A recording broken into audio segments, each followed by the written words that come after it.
Okay, well, once again, welcome to Choice Chats with the Tennessee Federation for Children. I am Shaka Mitchell. I'm the Tennessee State Director, and we are really glad and honored to have Chairman Mark White with us today. Chairman, good morning. How are you doing? Well, thank you, Shaka. Very, very well. Just doing a sunny Friday for a change here. Yes, well, we're glad to have you on, and want to be mindful of your time. I know you are busy. I mentioned already that you're the chairman, but there are probably a lot of folks watching who don't know that you are a member of the Tennessee General Assembly in the House of Representatives, and you're the chairman of the Education Committee. One of the things that we've been doing with these interviews is highlighting some of the bright spots, what's going on in education. We know it's been such a challenging year for teachers, families, students, but nevertheless, there's still some bright spots. And I think a lot of folks who know education policy would say that you've been one of the bright spots, frankly. So thank you for your leadership of that education committee and your work. And yeah, we'd love to know. I'll just kind of let you give a little bit of your history. How long have you been in the legislature? What kind of drove you to get involved publicly this way? Okay, well, thank you, Shaka, very, very much, and thank you for those kind comments. What drove me when I a long time ago when I graduated from college, my master's was my degree was in education. I taught school for a number of years. I was a elementary and a junior high teacher, and then a principal. Did that for a while. Then I went into the business world for about 25 years. And after I left that, my brother and I grew a business for about 25 years. We sold it, and I always had an interest in the political world, and I had run a couple of times, had not won. But in 2010, I ran for this particular District 83 state representative out of Memphis and Shelby County. And I've been doing that now for the past 11 years. And since I've been up here, I've been under started with Governor Phil Bredesen. I served under him for 1 year. 8 years under Governor Haslam, and a lot of education reform started during that time. And I was very fortunate to be a part of all that, where Tennessee really made some great gains. Now that we've had the COVID and the virus hit us and kind of just totally disrupt our educational process, not only in K through 12, but in higher ed, there's a lot of challenges. As you know, we all had to run for office every 2 years, and I've got that challenge right now on November 3rd, hoping to be successful so that we can come back in the 112th General Assembly and face the challenges that the virus has brought on us and all the disruption from virtual, hybrid, or back in school for our schools. A lot of challenges, but a lot of opportunities. And I think one of the positive, disruption is not a bad thing. It's not a bad thing in business. It challenges you to look at different ideas. And so I think we're at a unique time where, with all the disruption going on in education, that we can do some things maybe better than we've done in the past. Yeah, and I know you're out there, meeting with really folks all over the state and maybe even the country, but in your community in the Memphis area, what are some of the things that you hear that, both families and teachers are kind of struggling with right now? Because I think it's tough on everybody. This pandemic time. Yeah, one of the things we education committee over the years when we struggle with legislation on basically like how do we make sure that a child is reading by the end of third grade. Well, when we have those discussions, we always go back to, well, it starts in the home 0 to 5 before the child ever gets to school. What this virus has done is thrown education back onto the parents and back onto the home. And so parents are seeing, the challenges that our schools face. And so the good part is that the responsibility is put back on the parents in the home to begin with the child's education. And I think that's going to be beneficial to us moving forward. But with in my own home area, I represent Memphis, Shelby County, communities called Germantown, as well as the city of Memphis. And I'm concerned about virtual education in our urban centers, where they have been on virtual ever since last March. But even though the school system has worked very hard to provide hotspots and laptops, still the virtual, with all the challenges of lack of maybe broadband in the homes and things, I'm afraid that our students are going to well, I've talked to enough people that they are going to be behind. And so that's going to be one of the challenges. So that's my biggest concern, especially in our urban areas for the children that really need it the most. Yeah, you mentioned that that reading and literacy, early literacy in particular, has been a big emphasis um, for our state, at least in the time that you've been elected. It continues to be one of the ways that we measure that is with the NAEP, the National Assessment of Educational Progress. That's this national test that's given. And you were recently appointed to the National Assessment Governing Board, which, as I understand it, has a role in that. And there's only 26 people from around the country, and so we're really, I mean, I think it's great that we've got a Tennessean who's on that board. But what's that? What does that body do? What do you expect that work to look like? Well, everybody knows about the acronym NAEP, National Assessment of Educational Progress. This is a standard test from it's actually a congressional uh, requirement. And this is what really kind of woke Tennessee up back in 2007. We were moving right along. We thought we were doing quite well. We were doing our own standards, Tennessee at the time, and offering the state test. And we were saying, oh, we got about 94, 96% proficiency. Well, then we compared what we're doing with our children taking the NAEP exam, which is a standard test for the country, and we were down around 34%. So it kind of woke us up, and that's why we was on the last 10, 11 years of this education reform in Tennessee. But what it does, it's a test for our 4th and 8th graders in math and English and science, I believe, literacy, reading, and it just how we doing in Tennessee compared to all our students across the country. It is made up of 26 members, or it's a nonpartisan board made up of all political parties and different persuasions, and they meet about 4 times a year. And I'm looking forward. It's a new challenge for me, and with what we've gone through and I've seen in Tennessee for the past 7 years in the education committee to learn more about how we can continue to improve ourselves in Tennessee with that experience, things that we'll learn on the NAEP board. Yeah, I think it's you talk about that time, and I think you mentioned it was 2007 or somewhere around there, that awakening, and what a yeah, rude awakening, really, right? Because I know a lot of our folks, a lot of legislators I've heard talk about that time, and they said, yeah, we thought everything was great, and then all of a sudden, boy, it was like jumping in the cold water to find out that kids in Tennessee who have been maybe graduating at these really high rates just weren't doing nearly as well as their peers in other states, in Right. neighboring states.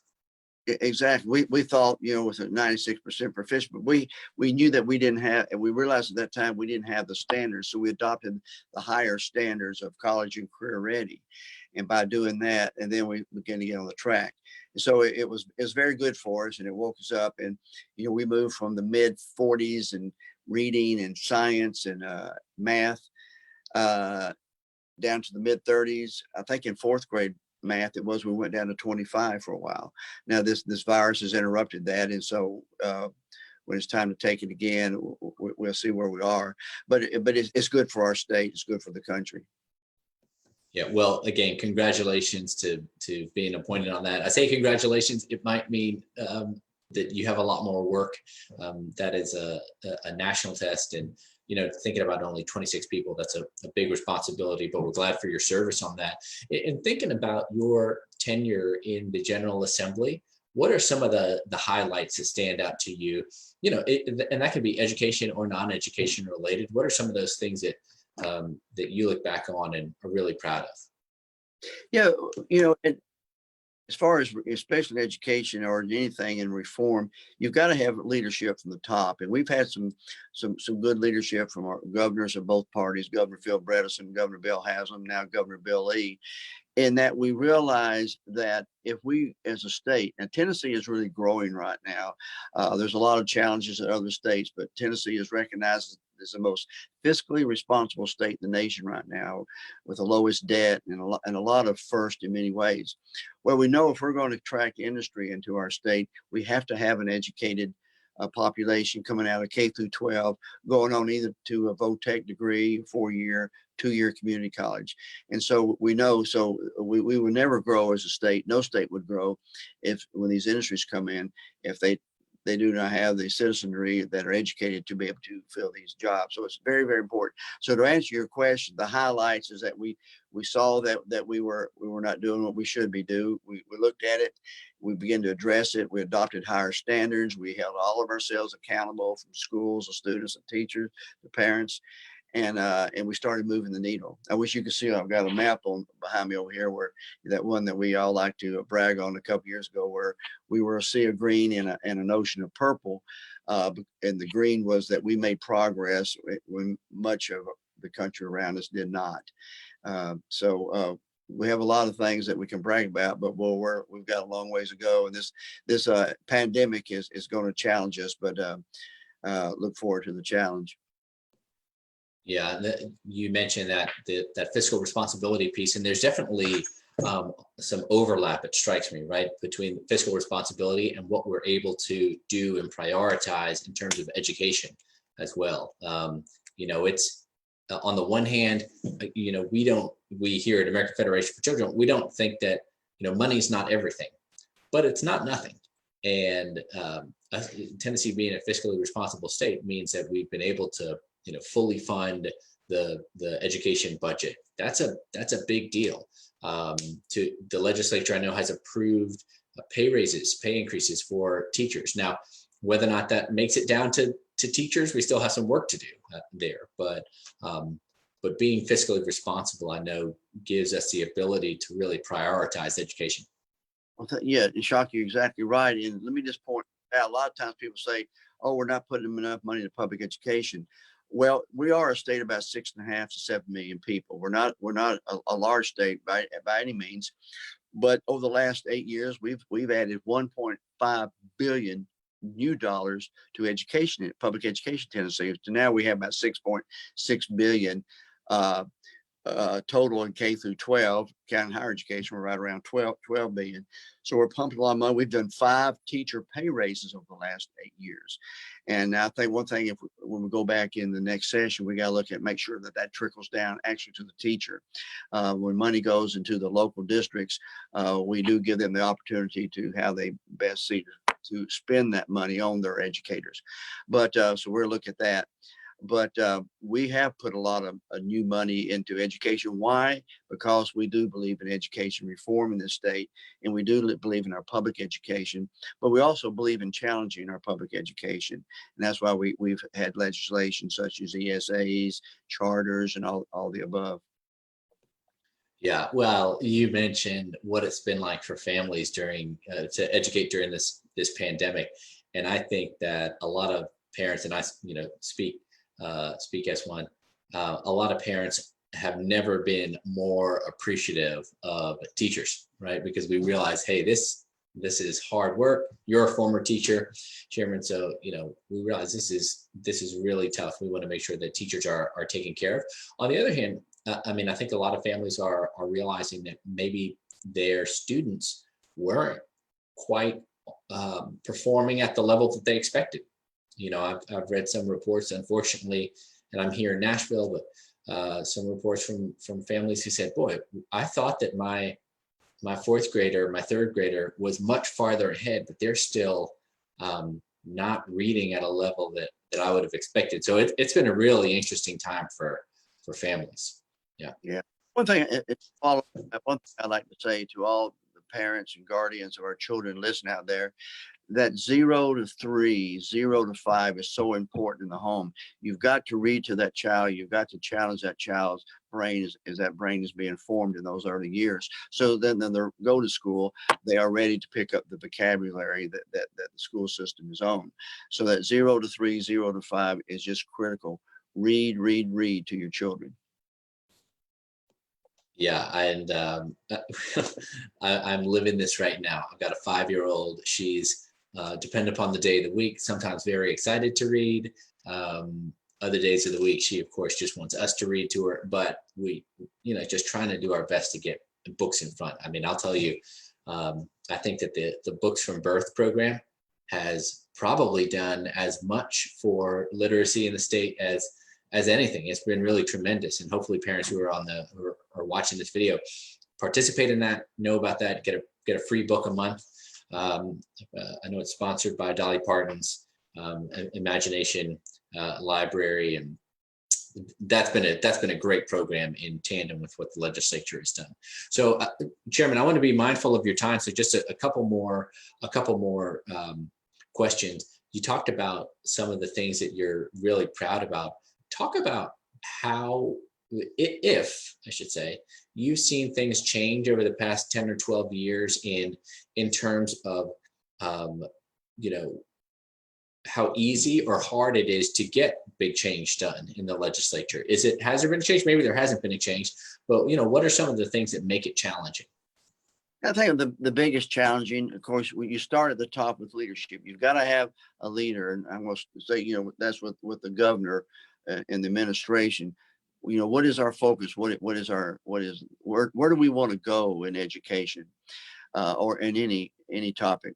And so once you have that, then you begin then through legislation. Now the challenge for me on my end, as one of 99 members in the House and 33 members in the Senate, is that we have elections every 2 years, and people constantly come in to the General Assembly without the background where we've been for the past 8, 10, 11 years, such as the time I've been here. And so they bring new ideas. So to bring them up to speed, or, you know, and they've also, as competent legislators, they bring their ideas into. So how do we work together is the biggest challenge. And if we do have a main focus of what, you know, say the leadership in the state wants to go. So the challenge is making sure that when we all get on the same page, and that's where these education committees really come into play, that we can talk about ideas. And most of the work is done outside, you know, where you're talking and trying to compromise and all that outside the committee system. But bringing an idea to fruition is tough. And then, you know, you've got to get both houses and then go through the governor to get it signed. So that's probably the biggest challenge, is just the constant turnover in government in the General Assembly. Yeah, and you mentioned that challenge, particularly with all the members. And for folks who may be unaware, I mean, the Education Committee, I believe, is the largest committee in the House. I don't know how many members you've got now, but I mean, somewhere over 25 members on that committee. That's a lot of.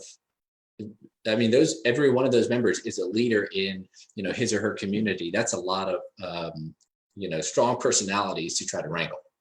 Input. And one of the reasons, so you're right, it's 24, 25 this past session. And we had I believe it was four subcommittees to flow into that. And subcommittees, you know, higher education, K through 12, curriculum and planning. That's why it has broken down. And then those bills flow into the main full committee.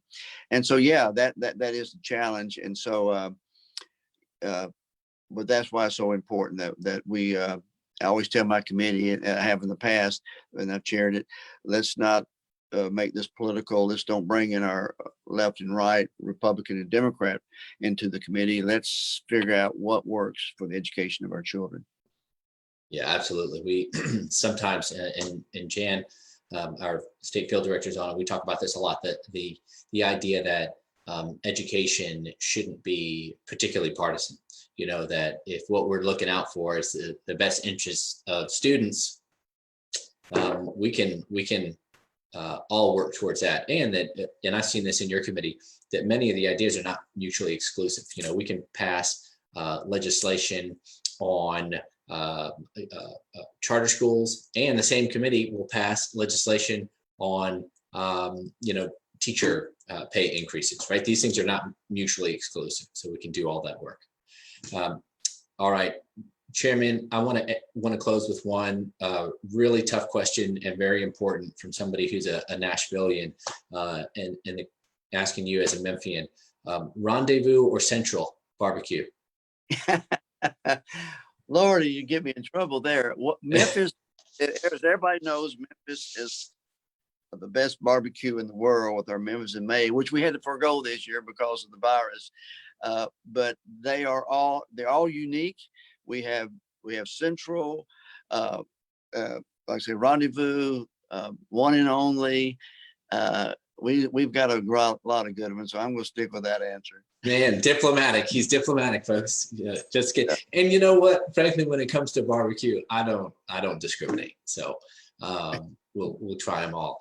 Chairman, thank you so much for your time. Really appreciate it. And everybody who's tuning in, please continue to watch. And you can certainly find Chairman White's contact information online.